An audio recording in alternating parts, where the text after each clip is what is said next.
Welcome to our channel. Today we how to backup Android photos to Google Photos, beginner guide step by step clearly. Open your Android device and unlock it. Locate the Google Photos app on your home screen or in the app drawer. Tap on the Google Photos app to open it. If you haven't installed it yet, go to the Google Play Store and download it. Once the app is open, sign in with your Google account if prompted.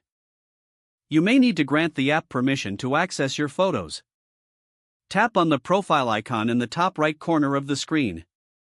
Go to Photos Settings from the drop-down menu. Select Backup and Sync in the Settings menu.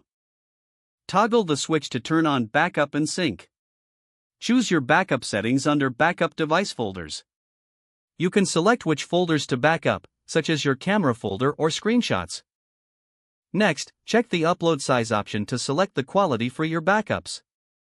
You can opt for high quality for compressed photos or original quality for uncompressed backups. If you're on a limited data plan, consider enabling backup only on Wi-Fi. Once your settings are configured, your photos will begin to upload to Google Photos. You can monitor the upload progress in the notification area of your device. Once the backup is complete, all your selected photos will be safely stored in Google Photos. To access your backed up photos, open the Google Photos app anytime. You can view, share, or organize your photos from within the app. To ensure future photos are backed up, keep Backup and Sync enabled. You're now all set to enjoy peace of mind knowing your memories are backed up securely. If the page does not load, refresh the browser or try again in a private or incognito window. Make sure you are using the correct email address, then retype it carefully to avoid small typos. If your password is not accepted, use the reset option and create a new strong password you can remember.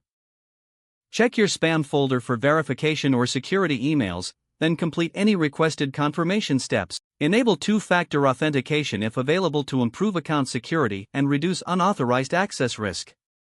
After signing in, review your profile details so your contact information and settings are accurate and current. If you see an error message, note it down and try again after restarting your device and internet connection. Log out when you finish, especially on shared devices, to keep your account and payment information secure. Don't forget to like this video and subscribe to our channel for more step-by-step tech guides.